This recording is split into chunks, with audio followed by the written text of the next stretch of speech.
Oh, the actually, big kick, the go- flat tech chases, man. Go What the fuck did I just see? What he said. If you've heard of Melee, then it's pretty much a guarantee that you've heard of Mang0. He's basically cemented his spot as the GOAT of Melee, with a career that spanned almost 15 years, dozens of insane runs and hype major wins, and a lovable personality to boot. Let me put on my tournament. But Mang0's had his fair share of ups and downs. In 2013 and 2014, he was at the top of the rankings, but from 2015 until 2019, during Armada and Hungrybox's reign of dominance, Mang0 seemed to have more and more trouble fighting the top echelon of Melee talent, hitting a low in 2018 where he wasn't able to win a single major over the course of the whole year. Of course, just when it seemed like the GOAT might be sunsetting, he gave us one of the most exciting tournament finales in recent memory. His grand finals match against Zayn at the Big House 9, where he reset the bracket and clutched out a Game 10 victory. This marks the beginning of a new era for Mang0. Suddenly he was back on top, in undisputed fashion, amidst an all-new cast of characters. When the pandemic hit in 2020, he was able to continue showing his longevity even during the online era, giving great performances in both seasons of the Summit Champions League, Smash Summit 10 Online, and winning the Ludwig Ågren Championship Series 3. And in the summer of 2021, he won Summit 11 against Zayn in what may be the greatest tournament set of the modern era. 2022 was a different beast. At the start of the year, Mang0 was struggling. He finished outside of top 8 at Genesis 8 and Pound and Summit 13. He busted out early at GOML 2022. He received his lowest rank in over a decade at number 11 in the summer ranking of that year. And just like that, once again, the flame returned. Mang0 was pissed at being ranked this low, and he finished 2022 out with a string of strong performances at Super Smash Con, Lost Tech City, the Big House 10, Summit 14, and Main Stage 2022. And now, finally, we have the context we need to talk about the unfinished piece of the puzzle, 2023. Mang0 hasn't been performing well, but it's clearly for a different reason than the slumps we've seen before. At Genesis 9, after being ranked 3rd in the world under Zayn and Amsa, Mang0 stated publicly that he was upset and lacked motivation going into the tournament. He played as Dr. Mario against Taj and Mateo and finished at 97th. At Battle of BC5, he lost to Jmook in winners and chose to play Marth against S2J to finish at 9th. He tweeted that he'd considered seeing a sports psychologist to address his lack of drive. Mang0's skill was still incredible, but his relationship with the game was changing. How do you find reasons to push when you've already achieved so much? Which brings us to Tipped Off 14. Mang0 was playing incredibly well, nothing out of the ordinary, but his clutch victory against Amsa in winner's quarters seemed to light a spark. He would end up tearing through the bracket and making it all the way to 2nd place. No sandbagging, no secondaries, just a Mang0 having fun and playing hot. Today, we're going to take a look at some of Mang0's amazing gameplay in his Losers Finals match against Moky, to better understand how the Melee GOAT enjoys the game when he's feeling himself. This is Major Melee, Mang0 versus Moky. When people talk about Mang0, they often mention his excellent wave dashes. Oh, he was ready for that. Mang0's wave dashes, man. But what exactly makes them so good? First, a quick refresher. In Melee, a wave dash is performed by jumping, then immediately air dodging into the ground at a shallow angle after going airborne. When you talk about the quality of the wave dash, you're usually talking about one of two things: the timing and the distance. We'll start with timing. A perfectly timed wave dash is one where the air dodge input is performed on the exact frame the character goes airborne. If done successfully, the character is immediately grounded from the air dodge on that frame and spends 0 frames airborne. If you perform the air dodge a frame late, you might think that you only lose a single frame spent in the air, but this isn't always the case. For instance, when Sheik wave dashes, performing the air dodge input 1 frame late actually results in 2 airborne frames. So going for optimal frame perfect wave dashes is obviously worth it, but being frame perfect 100% of the time is very, very difficult. What can you do to mitigate the potential downside of being a frame late every now and then? The answer is in the jump input. Consider this. Falco has the most absurd full hop in the entire game. He can reach the top platform of Battlefield in a single bound. If he full hops before wave dashing, then inputs air dodge late, he'll lose 4 airborne frames to a shallow wave dash angle. If, however, he makes sure to short hop for the jump input, then the penalty for a late air dodge is much less severe at just 2 airborne frames. I didn't even know about this wave dash optimization until I saw Fiction tweeting about how he was trying to rewire his muscle memory to always short hop wave dash. And then, of course, when I looked at some of Mang0's inputs at Tipped Off, I found that Mang0 short hop wave dashes every single time. And then we need to talk about distance.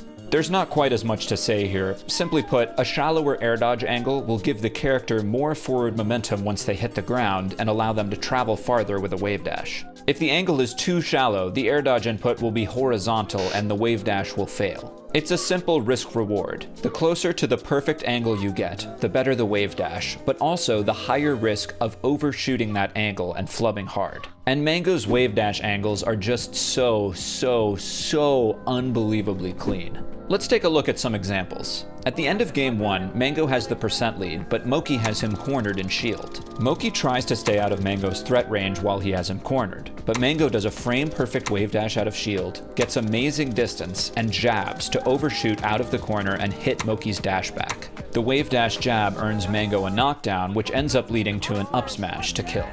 One more. In game 3, Mang0 gets a shine on Moky at 0, but Moky DIs well, and Mang0 can't quite get the dare before Moky lands. Instead, he reacts to Moky's roll, does another frame-perfect wave dash back, and then waits a few extra frames to make sure Moky's in range of his shine before landing that shine on Moky's last frame in tech roll. That leads to a long punish to bring their percents to about equal. Then later that same stock, after Moky whiffs an up smash tech chase, Mang0 does another frame-perfect backwards wave dash into shine to punish Moky's up smash before he's actionable. Then follows up with a laser jab down smash that has the entire crowd going nuts.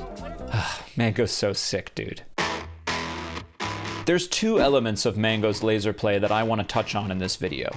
Laser play on stage, and lasers as an edge guarding tool. One of the fundamental concepts to think about when shooting on-stage lasers as Falco is laser height. Now, Falco can shoot lasers at a variety of different heights out of his short hop, but for simplicity, we can just think about them in two groups: high lasers and low lasers. High lasers and low lasers accomplish very different things. Ginger gives a great example in his video about laser heights. If a Falco is at this approximate spacing against a Sheik, then the main threats that Falco has to worry about are Sheik's dash attack and boost grab. These are her fast, unreactable approach options that keep her low to the ground. If Falco shot a high laser, Sheik could just rush underneath them and punish Falco's landing with one of these options. If Falco shoots a low laser, then Sheik will get hit for attempting a dash attack or boost grab, and Falco wins the mix-up. The spacing is important because if Falco shot a low laser and Sheik tried to jump over it, then Sheik wouldn't actually be able to reach Falco with an aerial since her drift just isn't quite good enough. If Falco was closer, then suddenly Sheik's short hop aerials become a significant threat and will beat Falco's low laser. Now we see the utility of Falco's high laser. It can punish an opponent who is trying to get airborne with a jump, like Falcon going for short hop nair or Marth attempting a short hop fair. So let's look at an interesting example of some laser play. In the very first stock of game 1, Mang0 goes for a low laser when jumping away from Fox. He's far enough away that Fox's short hop approaches over the laser aren't going to reach him, and he's protected by the side platform against Fox's full hop, so the low laser safely contests Fox's approach. However, Moky responds by power shielding Falco's low laser and sending it right back at Mang0. Now Mang0 basically has to deal with his low laser in return, and he properly responds by jumping over the low laser, then shooting another low laser to punish Moky's wave dash approach out of the power shield. And this all happens in the blink of an eye. Moky up tilts after the second laser, but Mang0 outspaces him and lands a dare to start a juicy punish as a reward for his outplays. As an edge guard, lasers are much more straightforward. Against Fox, every character's goal is to somehow force him to recover below the stage. When he's above the stage, he can mix up between side B and up B, but below the stage, he can only use up B, which means his recovery becomes predictable and easy to edge guard. As Falco, the easiest way to force Fox below the stage is to hit him with lasers that make him slowly lose height. Mang0 does this constantly throughout the set against Moky. If we look at one example, we see Mang0 shoot a high laser to block Moky's side B, then Moky falls below the stage, and Mang0 waits for his up B to finish since he knows Fox can't sweet spot the ledge from that position. He calmly F-tilts Moky during his descent, then grabs ledge and back airs to clean up the stock.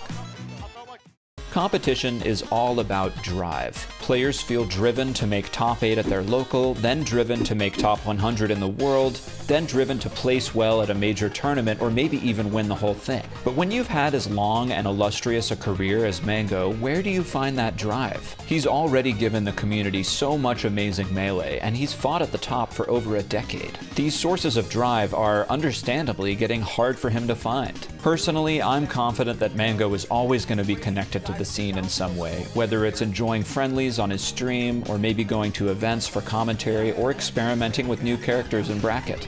And maybe, every now and then, he'll find a bit of that dog in him for one more sick run. When that happens, I think Josh Man said it best. GOAT is fucking back, man, and it's an honor to watch him play. We are He's so so immaculate in this game.